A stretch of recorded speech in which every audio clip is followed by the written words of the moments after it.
Javier, thank you so much for joining me today. It's a huge honor to be able to talk with you. Um, I listened to a few of your works actually. My favorite was Andean Sweet. And I was just so inspired by your work, and I wanted to ask you a few questions about them and also about you as a composer. So thank you so much for joining me. No, thank you so much for this interview, this moment to talk about my music. It's really a pleasure for me to share some of my experience with you. Yes, thank you so much. So my first question is how did you become a composer? I'm curious to know. Like you were born in Chile. I read in your in your bio and in your Mhm. website. And so how did you start off as like a music instrument player, or like how did it happen? Well, my first encounter with music was through rock music, actually. When I was in middle Oh. school, um, you know, long time ago, there were like rock bands that they were on the radio all the time. Even though I live in Chile, that's like the end of the world. And actually, um, there were like rough times when I grew up because we had a dictatorship here, Mhm. but still we were able to access to all kind of music, especially bands like I'm gonna tell you Van Halen, AC/DC, Oh, right. like heavy metal. We're Mhm. talking about mid 80s. Mhm. So that was the music that was on the radio all the time, and I was like, wow, this is super cool. And I had a friend who he was able to play all this on the guitar. So he started to teach me a few, riffs on the guitar, Mhm. and that's how I got interested in playing music. And then I had another classmate who also liked rock music, but he also studied classical guitar and he was able to Oh, read music, which was something unbelievable in my class. Like the only one who was able to read music and play beautifully. I mean, the classical guitar is so beautiful. So he was actually my first teacher because I told him, okay, why don't you teach me all this, but forget about me reading music? Because for me it was like, I was like 14 years old. I was not interested in like reading or trying to learn how to read music, but instead I was always very curious about how can you do that? Can you teach me? Like I'm gonna see you like over and over until I able to get it. And that's how I, started to like build my repertoire of mhm. pieces from the classical guitar tradition, Mhm. but just learn by ear. And Wow. then this same friend that I had, he actually becoming my best friend. Uh, he was the one who introduced me like a few musicians that really made a huge impact on me. For example, he was the first who introduced me the music of Astor Piazzolla when I was still in high school. Mhm. Actually, Piazzolla, I think he was still alive 1990, 1991, back then. Oh, wow. And he introduced me the music of, I still remember the first time I heard a Mahavishnu Orchestra, a project led by jazz fusion guitarist John McLaughlin. And all that jazz music and then I discovered the music of Bela Bartok, thanks to my friend and other big names. And I was like, wow, this is what I want to do. And then I decided to like, okay, I'm gonna start reading music. I mean, all the theory stuff, Mhm. and it was actually pretty. It wasn't difficult for me to learn all that because I was so eager to learn and starting to compose my own music that I was like living like a life of a monk, uh, studying all day and consuming music, all kind of music, all kind of music. That's one of the things that I still have in my life. I mean, I don't judge music. Mhm. It could be like rock, jazz, classical, contemporary, whatever. I'm very open to always, discover new music that can inspire me. Mm. That's um sorry, there was someone. Well, that's a great response, and I I actually find it quite interesting that you found music theory easy because for me it's so hard, and it's amazing Oh, that you were able to pick it up and actually compose like music with it. so how old are you, Laurentia? You're very I'm young. 16. 16. 16. Oh my God. So I don't know. When I started, I was like probably like 17. But Oh. this is the thing, I come from a very traditional family. So when I told them, okay, I'm gonna study music, it was like, what? How can, I mean, my father was a lawyer, so it's like he was uh, expecting for me to have like kind of like the same career. Mm, So I have this huge responsibility on me. I say, okay, I'm gonna be a musician, so I'm gonna be like, very, very focused on my thing. And that's why, I had this very good friend who taught me everything. mhm, All these things about theory, harmony, even counterpoint. And then when I finished high school, I went to college. Um, I studied the career of composition in music, and at the same time, I studied classical guitar. mm. And when I was studying classical guitar, this, you have to like study music from all periods of time, Yes.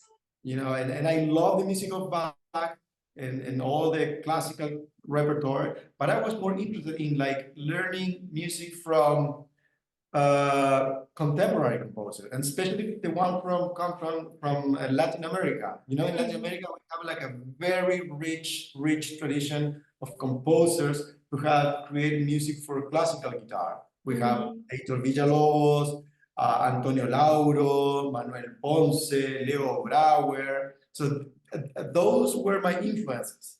mm, So at some point, I told to my classical guitar teacher, I told her, I mean, this is what I want to do, mm, more like contemporary music, not music from Baroque period or whatever. mm, And she was the one who told me, why did you then study flamenco guitar? mm, Or why did you study other kind of guitars? Because you will have like a different perspective. I mean, if you want to be a composer, you need to be exposed to other musics, and that's how I started to study classical guitar, flamenco guitar, with mm, a very good teacher that I had here. Like 4 years, I studied like 4 years flamenco guitar, and I played a lot. It was like a very amazing time because it has a huge influence on my music or the way I see music. There's a mm, very flamenco music is a very deep experience when you play, and you need to know the history of this culture. You need to know the main people who have built all this beautiful, amazing music. mm. Wow, I mean, that's such an interesting story, and uh I see that all of those like really great Latin American composers influences in your music. Like when I listen to your music, I can see it, I can hear it, and I'm wondering like so those were your first influences, and but then what else? Like did anything come after that? Like what happened, like what kind of inspirations also did you take from other things to shape your music? Well, when I would say the first maybe 10, 15 years when I established myself as a composer, I was really inspired, or let me say another different way. I knew that I'm from Chile, so I want to have my music sounded like from where I am. And Mm, then I started to study it, a lot of folk rhythms that we have here. Mm. When I was studying flamenco guitar, and then I decided to study Chilean guitar, which Mhm. is very rich in terms of rhythm and the possibilities of a harmonic, even because you can, we use here in Chile, we use the guitar in a very particular way. We change the tuning all the time.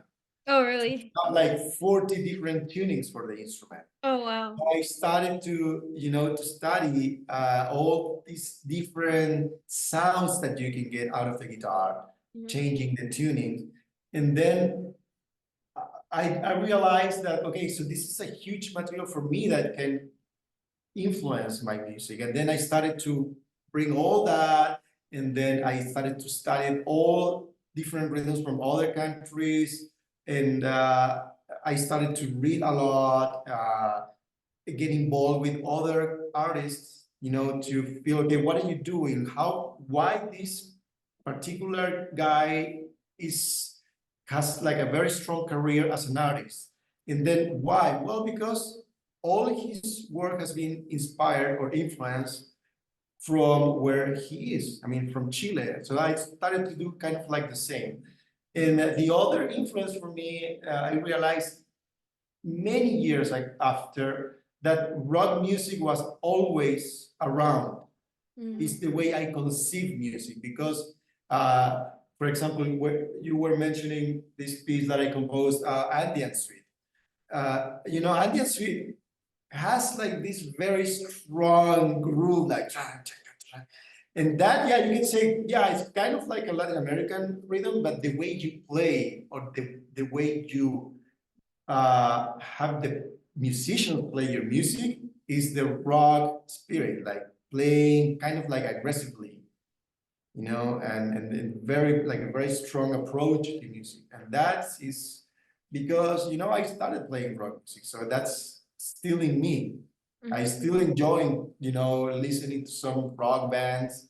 I was teaching here just a few moments ago. I was teaching Robert Fripp from King Crimson. We were like analyzing some of his music here, and I really enjoy this.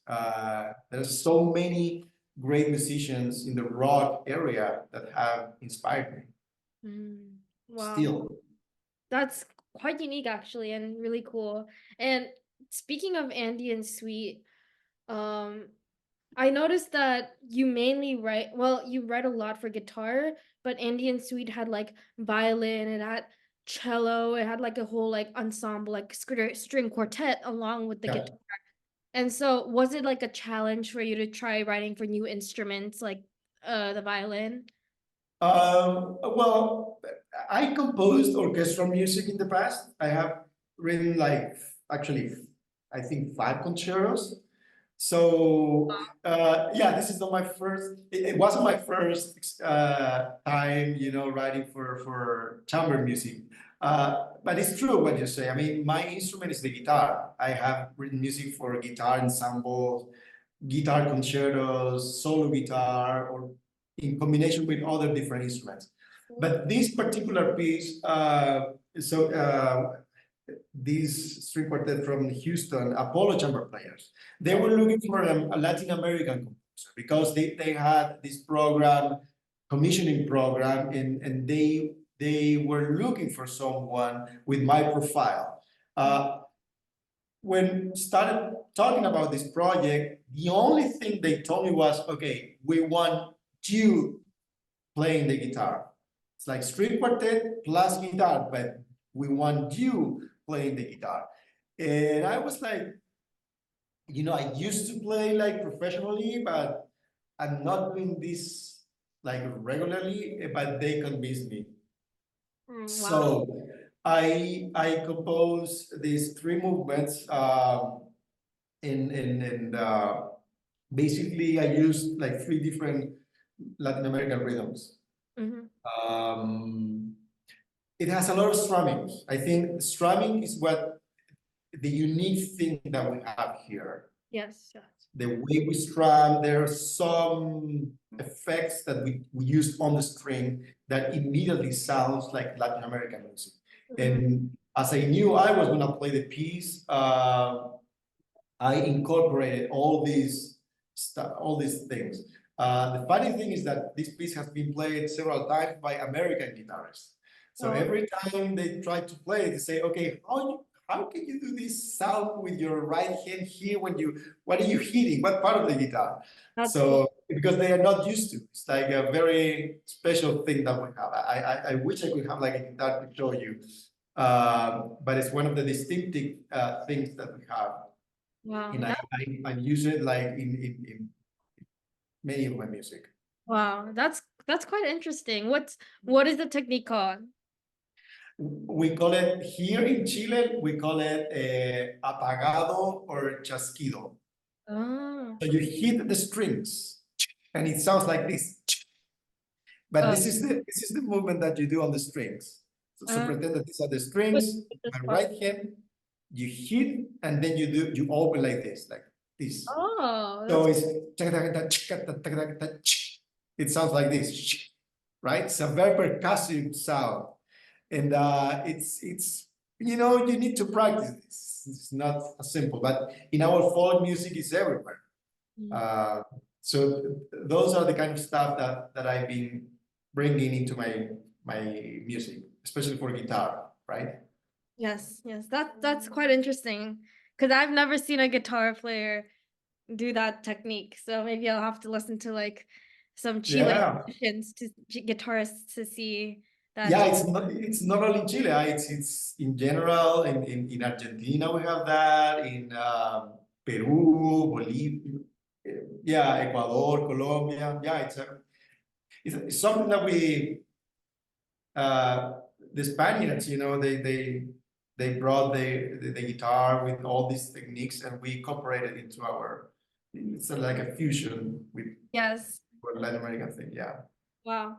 And now I have a question about your music in general, and that is um like you mentioned all of these like different influences that you've had in your music, and do you feel like there's one particular piece that that's like a pinnacle of like who you are as a composer? Like because for example, if there's like a guitar student who's watching this video and they want to go like play one of your pieces, or any instrumentalist, and they want to see like, oh, what's like the most uh, like iconic piece of work that you Hmm. made, like what would that be? Iconic piece that I've made. Yes, that Well, like I think the most, yeah, I have one for guitar. Yeah, but it's really, really difficult. oh. But it's a piece that I composed 20 years ago. Mhm. And it's a very special piece for me because in 2003, I was like playing professionally guitar. I was touring in Europe and playing a lot here. I was living in Chile back then. But I developed a condition on my right hand called focal dystonia. Oh. It's like a neurological thing, very common in guitarists, very common. So I have to stop playing, and it was like very hard for me. I mean, it's like because I kind of like lost my technique in one particular finger. When I got that, it was like probably like April 2004. Yeah.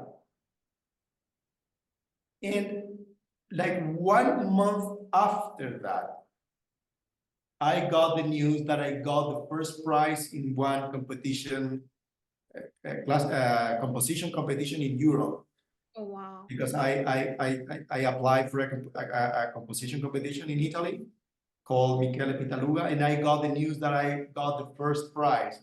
And I said to myself, okay, I think, this is what I have to do, composing music. Mhm. And I kind of like forgot about playing guitar a little bit, and I focused on the guitar. That piece that won the competition is called Sonata. It's the only sonata for guitar that I composed. It's 4 movements. It's very difficult to play. It's been recorded for some guitarists. Uh, it's interesting because I changed the tuning, as I told you, Mhm. inspired what I was telling you before. Um, and I would say that's a very important piece for me because I consider myself, I mean, that's the piece that I would say is the most interesting piece that I've composed for guitar.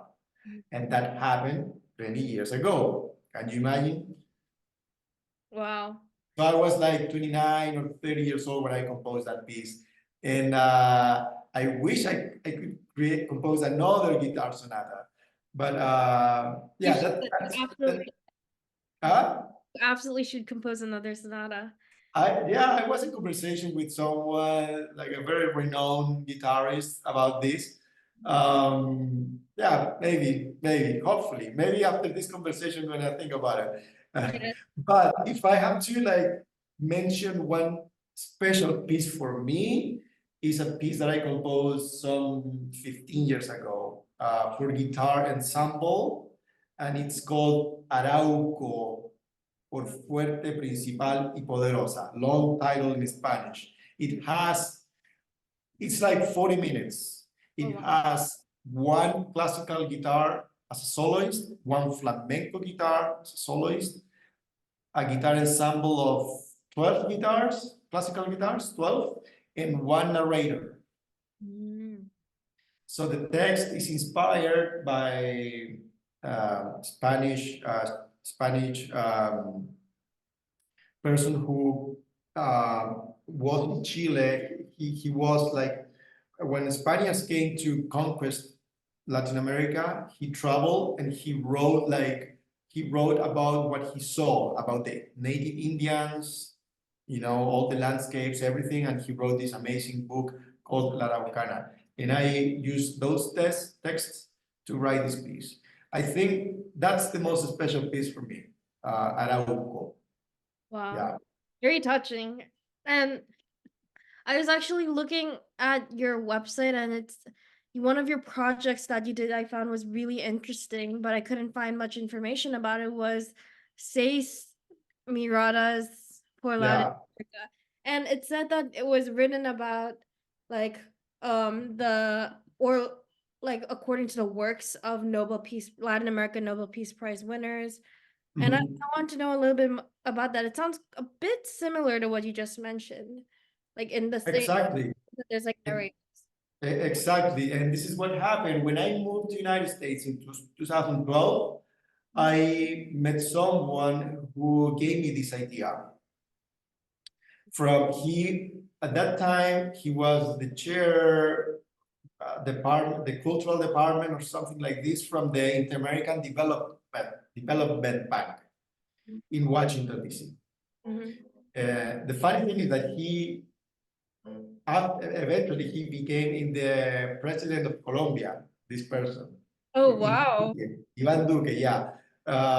When I met him, he was working for this Inter-American Development Bank, and he was the one who told me, hey, I would like to do this to tribute our 6 Latin American poets and writers who have won the Nobel Prize in Literature. And actually, I was able to get some funds from this bank.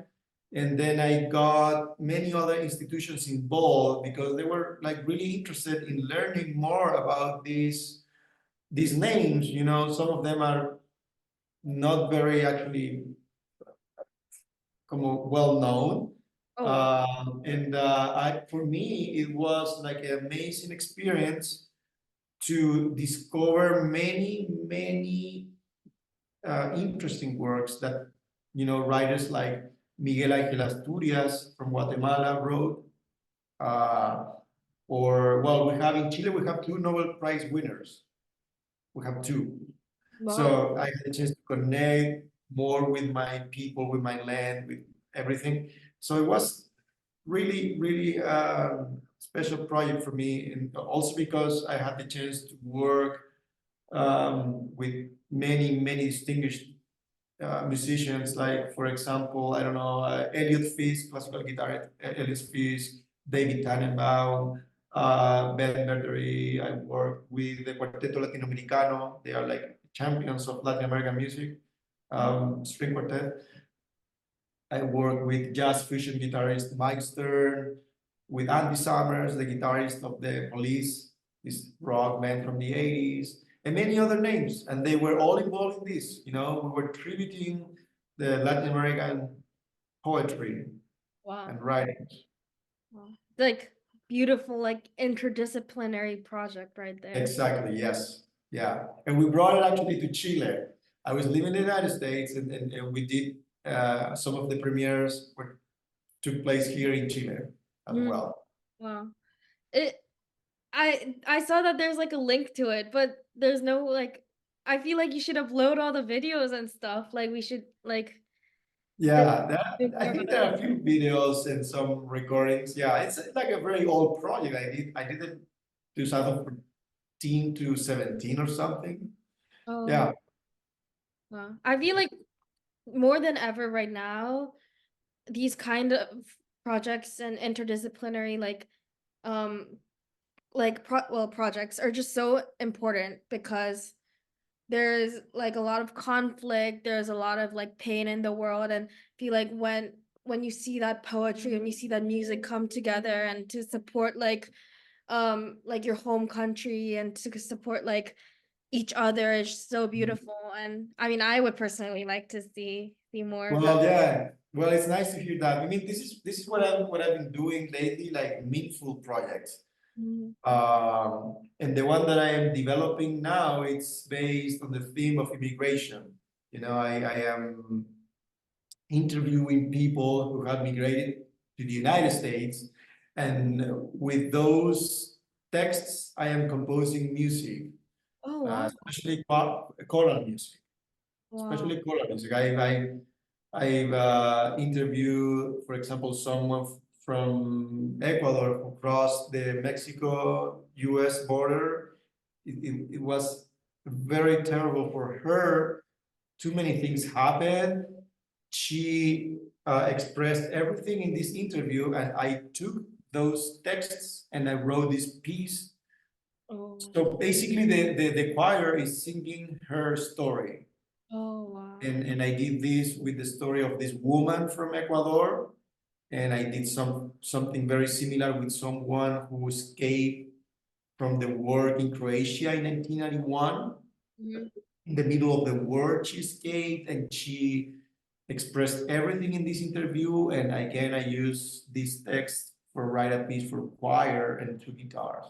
Mhm. And I've been doing these stories, you know, people from the United States, and it's a very, I mean, it's a project that gives me something special. It's not like, for example, when we were talking about the sonata, Mhm. maybe that's why I'm not really like, you know, into that, because I want to do more special projects. Wow. Sonata is for okay, yeah, it's nice. It's, I mean, I'm contributing somehow to the repertoire of the instrument, but I am more focusing on this other thing. And Mhm. well, and this is very important too. You know, I'm in Chile. I told you I'm in Chile right now, but this is like a something that I haven't. I wasn't expecting to come back to my country, but I'm now the chair of the composition department in a college. So I've been more Cool. busy as well, you know, because I'm also teaching. So I don't have enough time to compose, but still, you know, I premiere last year. I premiered a piece with Phoenix Mm. Virtuoso, like a very top chamber music Yes. group. And I'm composing music for choir, and I mean I'm still active, but for now I am more busy with my new position here Mm. in Wow. Chile. Wow, that's so inspiring. And Thank I you. feel like you've like even as a composer, you've just done this huge spectrum of like projects and composing and performing and teaching, and it's just like really amazing what you've done. And Thank you. I have just one last question. It's always like different for each composer because like as I'm listening to their story, like I have so many questions, but I have to pick just one. And I just want to ask you, like, you know so much about like you're so passionate about current projects and like making a meaningful difference in the in society and in the musical industry. And my question is, do you find any like specific initiatives or programs or people who are just doing this meaningful work that we should be look we should be like looking up to and looking at their work and such? You mean in the United States or Overall, in? anywhere. Yeah, I mean, I Or maybe we can talk about Chile or Latin America as well. Like, who should we be? Who are the people that we should be like who are kind of underrepresented and unrecognized yet, and who are doing great things to contribute to this music? yeah, yeah, yes. Well, certainly, yeah, it's a very, very good question. We we've been like a society, or at least the, well, yeah, I would say in general, society and all the artists, we have this special view of the things, you know, but we've been trying to reivindicate what the native Indians, the meaning of what they represent. Mhm. And it's been like a movement from the past, I don't know, 20 years to try to understand their culture. We have like several native Indians around the country. You know, Chile is a very long country, so we have this kind of like Indians here, and this they're still like active, keeping their traditions. But we I think we have been more open to learn from them and somehow try to incorporate their culture in our outfit as creators, you know. So, for example, the project that I mentioned before, Arauco, well, it basically it's based on how these native Indians fought against the Spaniards. They didn't let them get uh, you know, in this war that we had in the South. They were very brave, and I mean, all these were inspiration for me and for many people. This text is very, very famous here. So when I do this kind of stuff, it's just basically paying tribute to them, Mm. to their, you know, what brave they are, and it's a beautiful, you know, people. But this is what I would say, in my opinion, what I'm trying to do here Mhm. in Yeah, Chile. yeah, that's such a great answer. I completely agree. And um I was just thinking just now also, your story is so interesting how you like learned guitar and just like about music from your friend. I want to ask like the reason I started this project is because I found so many people of my age opposed to like learning about new music. But then how can we like your story is kind of the opposite of that. You were so eager to learn. So can you give like just one tip for people my age to or younger about how to approach new music, how to be like embrace it and such and to more explore? I mean, for me, it's like to be open all the time, to be curious always curious and learning from every experience. That's what I would say. These times are very rough. Yes. Uh, in terms of technology, you know. So my advice would be like collaborate, don't judge what others do. There is a value in, you know, in all different kind of music. Even I would say even in the new waves of music like urban music or these new artists that we have, even there we can find something that can be interesting for us, you know, to to bring to our own experiences. Yes. Yes. Well, That's such great advice, and I'm Thank you. it will help so many people who are watching this video, and yeah, I'm so thankful that you had the time. I know you're so busy, but that was such an inspiring conversation, genuinely, and thank you so much for um giving me your precious time and speaking. No, thank you. Thank you, Laurentia. And anything else I can help, I will be very happy.